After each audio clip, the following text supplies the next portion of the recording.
poem for today. A Work of Artifice by Marge Piercy. The bonsai tree in the attractive pot could have grown 80 feet tall on the side of a mountain till split by lightning. But a gardener carefully pruned it. It is 9 inches high. Every day as he whittles back the branches, the gardener crooned. It is your nature to be small and cosy, domestic and weak. How lucky, little tree, to have a pot to grow in. With living creatures, one must begin very early to dwarf their growth. The bound feet. The crippled brain. The hair in curlers. The hands you love to touch.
So anyway, we were in Italy last year. It's such a beautiful city. Country. It's a country, sorry.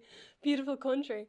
We were there and we saw like loads of beautiful museums, that gorgeous food. We went with Michael and David and John, you know, all of his friends from work, you know, which was grand because they're really good crack, you know.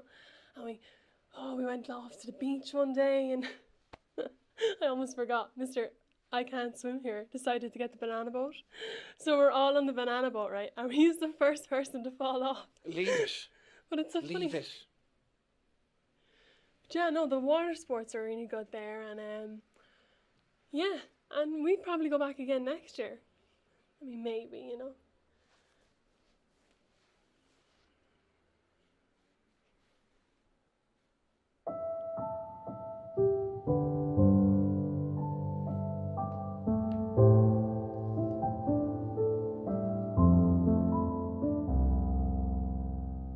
I've been with my girlfriend for about 2 years now. Well, a little over 2 years. And everything's been great. Everything's been going fantastically, but I lost my job about 2 weeks ago. We were in my house the other day watching a DVD and she seemed cold and distant and just not her usual self. When I asked her what was wrong, she shrugged and mumbled. I let it go and she still seemed the same after the film, so I asked her again and she told me that she was sick and tired of just staying in over the past while, watching DVDs and doing nothing. And she's right. I can't afford to do the things that I would like to do with her, that she deserves to do. I mean, she's great, she's like my best friend. But all that's changed recently.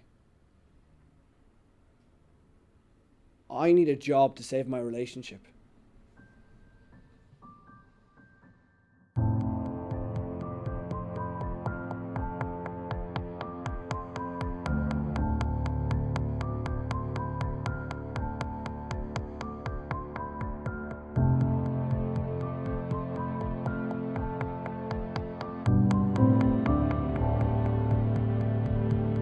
So I got an email off my friend the other day. He moved to England about 2 years ago and I haven't seen him in ages. And he was coming over for this festival, so I booked tickets and the train and the hostel and the whole lot, and he got there before me.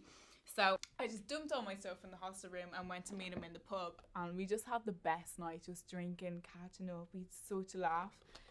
And we went back to the hostel together, and we were just chatting for ages, and he got into his bed and I got into mine.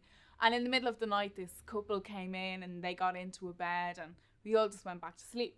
And in the middle of the night, I woke up and there was this guy in the bed beside me, and he was trying to kiss me and feel me up and take my clothes off and stuff, and I didn't know what to do. I mean, I just felt so powerless. And after a while I thought to myself, why am I letting him do this to me? And I said, who the fuck are you and what are you doing in my bed? And I kind of expected him to get up and leave straight away, but he didn't. He just lay there. And after a while he got up and sat on the edge of the bed. He just laughed. And then he just got up and got back into bed with the other girl.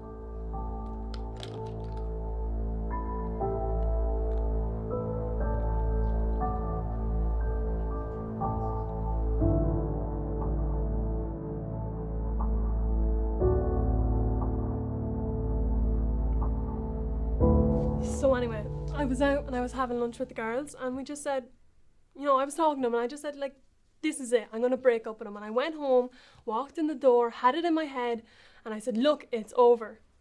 And he started doing that thing that he knows he's doing, and it's all my fault then, and I'm the one with the problem, you know. So we don't break up. And we went out for a drink with his friends, because we always go out for drinks with his friends. And now, I don't mind Jess. I think she's grand. She's a lovely girl and everything, but how friendly can you be with your ex? I mean, she sits there in the corner being all boring, drinking her blue wickets, and he's like, oh, why can't you be more girly like her? And I was like, oh, if I'm going out for a pint with the lads, I'm going to have a pint with the lads. And I was talking to Stephen, and right, okay, we were like laughing away, and we were chatting about like seeing Avatar. And we're walking back in, and my boyfriend stops me, and he's just like, oh my God, you know, you're acting like such a slut, you know? And I was like, look, just calm down, will you? We were just chatting, and he just freaks out, and he storms out of the pub, slams the door in my face. So I had to go and tell our friends that, you know, he wasn't feeling well and he had to go home, which was really embarrassing. And I had to go follow him back to the house then. And it was when we got back and I walked in the door that I realised something was wrong. Because the landing light wasn't on, and, you know, the TV wasn't on, but I could smell the cigarette smoke coming from the kitchen. So I knew he was still awake. And then...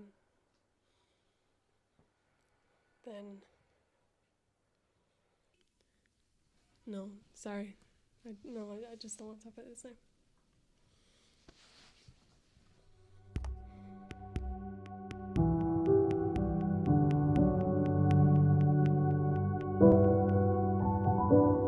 So, I found out last week. I went up to the chemist after school with the girls for a bit of moral support, you know. But by the time I got there, to be honest, I kind of wished that I hadn't told them at all. They were freaking me out, like with their stupid questions. Like, you know, are you going to tell Tom? What would you name it? What are you going to do at college? I hadn't had time to ask myself any of those questions, you know. But up to the chemist we went anyway, still with our school bags on our back and our uniforms on and whatever. The shop assistant really wasn't very pleased with this big bunch of schoolgirls coming in and buying a pregnancy test. I settled on first response because, you know, I saw Carrie use it in that episode of Sex and the City, so I figured it must be good. We went up to the bathrooms of the local shopping centre because I was not going to bring a pregnancy test home for my ma to find the wrapper in the bin or something, you know. And it took me ages. I was so nervous. It took me about 5 minutes trying to pee, but eventually I managed it. And Yeah, that's how I found out that I was pregnant.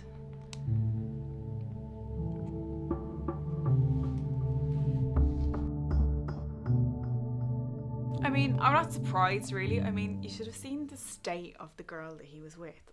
I mean, it happens all the time when I'm out with my friends and stuff. There's usually some guy who won't just like leave us alone, but that was the first time it had really gotten that far, you know? I mean, I like to think I make an effort, you know? I try to look good. I make sure my makeup's done and I do my hair and I try and hit the gym a couple of times a week, you know? I do a bit of modelling part-time, so I kind of have to watch my weight. It's really easy nowadays. They have all these, you know, pills you can take, and I mean, every magazine you get, there's a diet you can follow. The models are really great. One of them gave me like all these really great tips, and she was telling me about this really great milkshake diet, and you just replace all of your meals with milkshakes, and eventually you don't actually have to eat any food at all. I'm not like sick or anything. I don't like throw up. It's mostly for work, really. But I fit into my first size 10 pair of jeans the other day, so it's kind of worth it, really.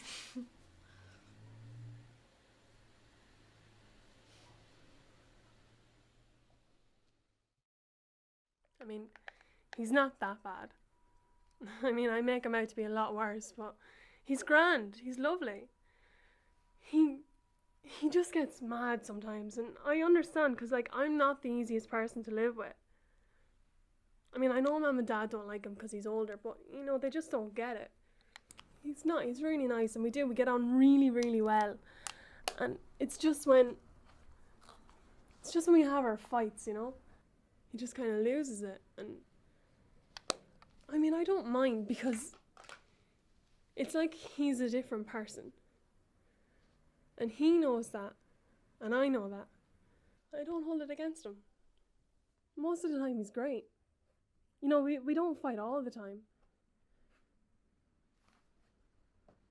I mean, we get on really well.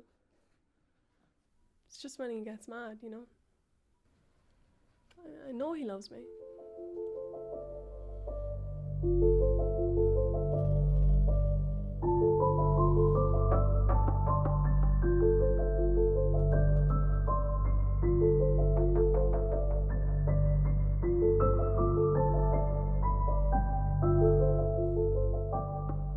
I don't know what to do.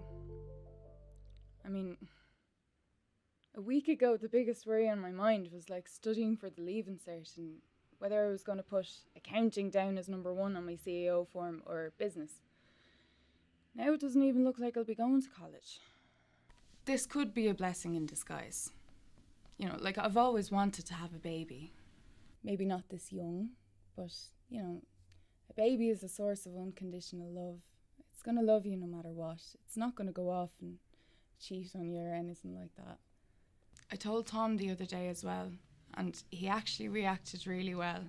He said that I could move in with him and I could be a stay-at-home mum. But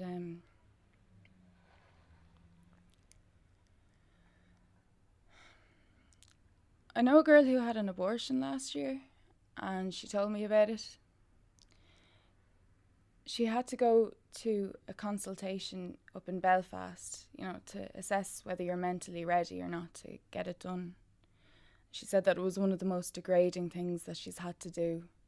There was picketers outside shooting her dirty looks and everything, and it was just horrible. But when she went to London to actually get it done, she said that it was so much easier. There was women of all backgrounds and ages in the waiting room. Nobody was looking at anybody. It was okay. It was accepted.